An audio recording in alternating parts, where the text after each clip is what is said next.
Boogie House, Chapter 8, read by the author. Despite my better judgment, I ended up at Virgil's bar again. I felt a sense of accomplishment for giving Brick Meyer the what's what, so a couple of beers were in order. It was still light out, but the regulars already seemed to be tilting dangerously to one side. Most of them were in the bar to get business done. They were not fucking around.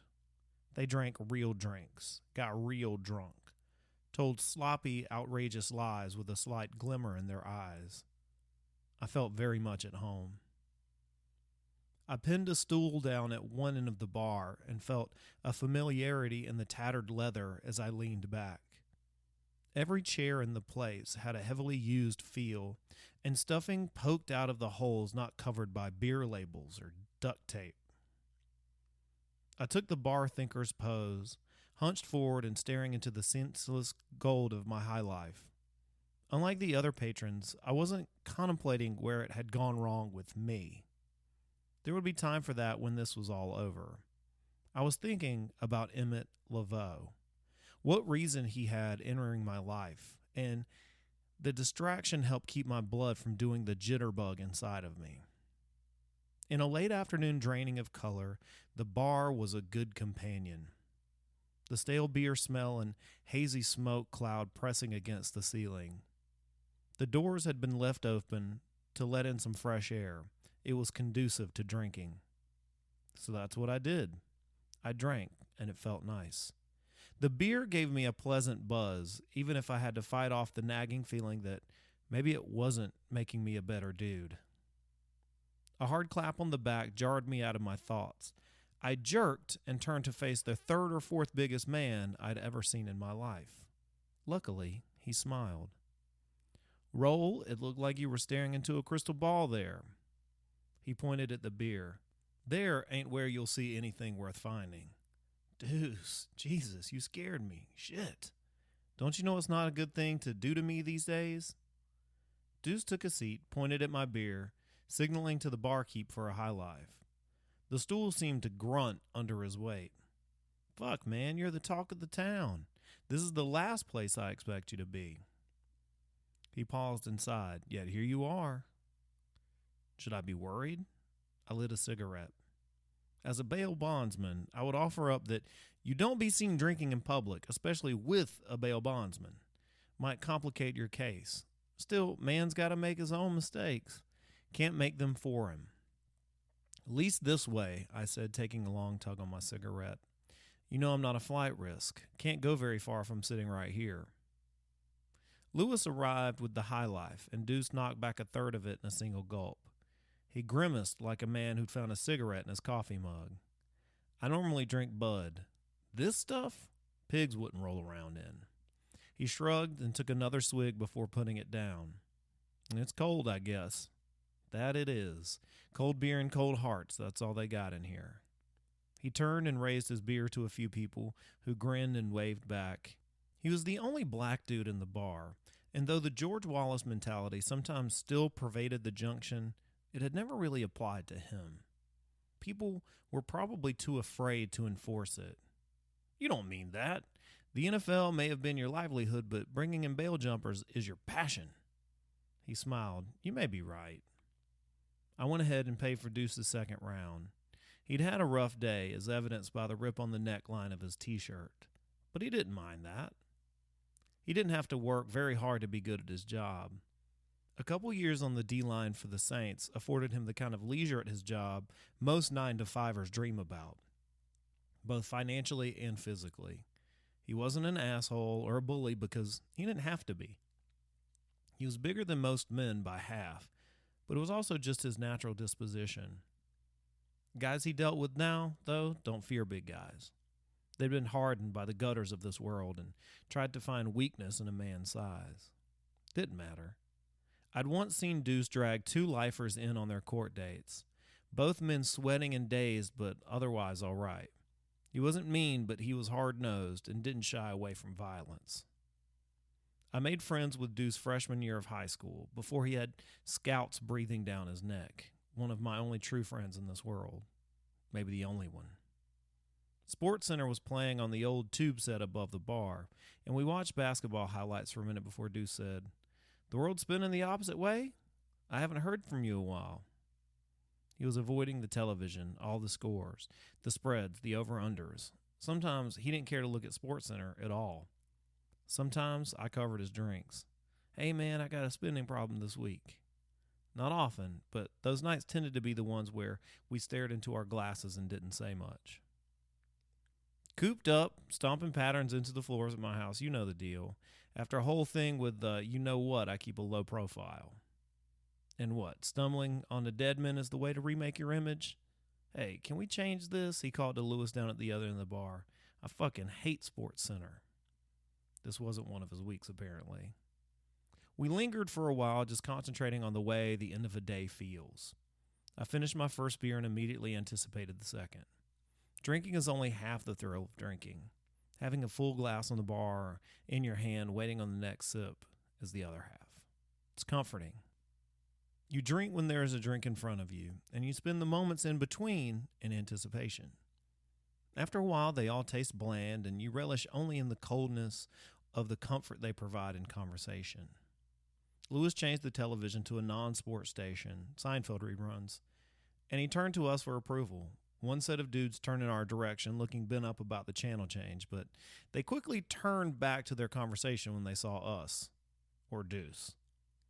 We stared at the screen, pretending to watch. Most everybody else could give a shit about the television, even if half of them were staring at it.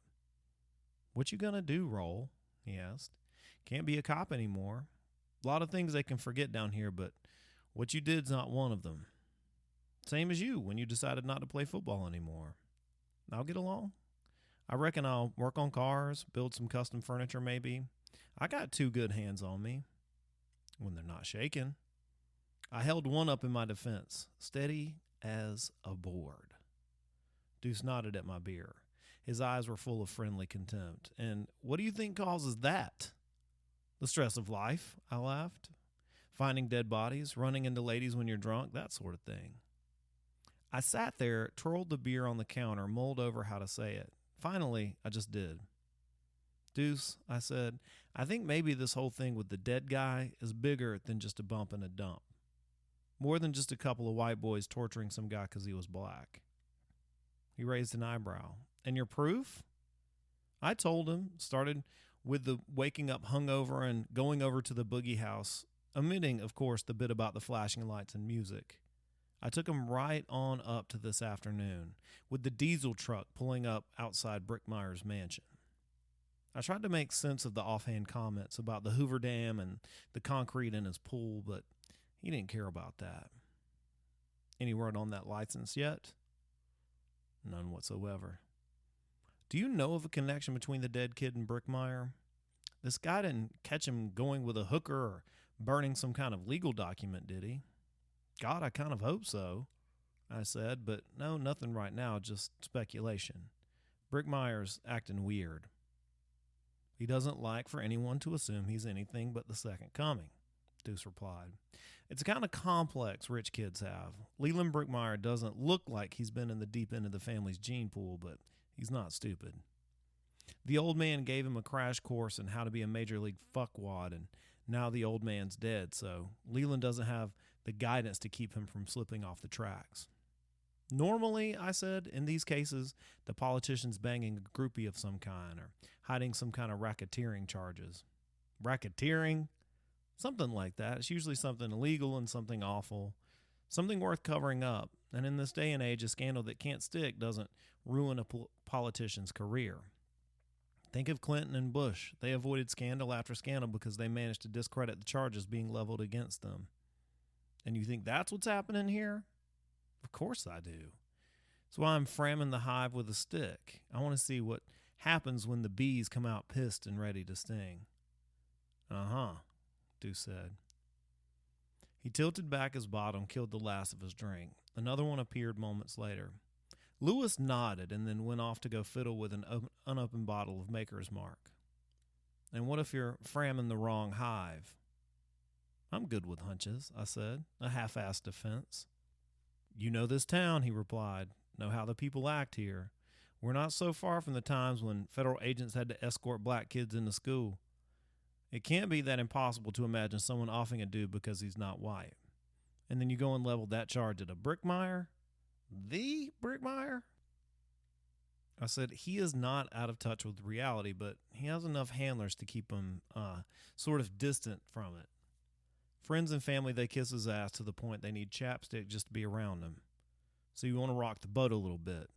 I want to tip the boat over, dump the young patriarch in the water and see if he swims. Or if he sinks. Exactly, I said. He's never really had anybody in his face, so this is my chance before he can have a chance to really disappear into his own little burrow. He cannot have enough plausible deniability to avoid questioning. This is all assuming that he has a part in this, Deuce said. Otherwise, you're ruining an innocent man. Right, okay. Keep the blinders off, is what I'm saying. I mean, the dude wouldn't have the body dumped on his own land, but it makes it easy to deny. Why not just get rid of the body completely, he said.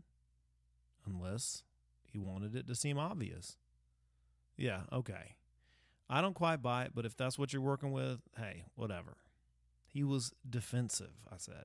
I'm going to work under the assumption that he had something to do with it until I can no longer go down that road. I'll take my chances.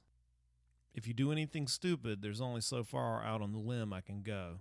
And not if I have to risk my own neck. Consider yourself warned. I drained the last of my beer, tasting something not unlike rancid dishwater. Sure, I said. Don't expect a call then. Hubris has ruined plenty of people, Roll, Deuce warned. Don't let yourself be one of them. Small towns are like small oceans, full of piranhas and sharks. Piranhas are freshwater. Don't fuck with my logic, man. People like Brickmeyer, they're the sharks, and everybody else who wants to be anybody, they're the piranhas. Once the shark gets all chewed up and spit out, then one of those little piranhas starts growing, gets bigger, and the cycle starts over. I see what we're saying. The key is, though, it may seem like there's a lot going against you, there's a lot going for you. People hiding around the edges, waiting for you to take down the shark. They'll help you, for sure, but don't be surprised if the same people who helped you end up turning you into chum for everybody else to feed on. I took that last statement to heart. I got up, patted Deuce on the shoulder. Be careful. He had his fingers steepled together and shook his head as I made my way toward the exit. And show up for your court date, he said, just as I closed the door behind me. I don't want to have to come find you.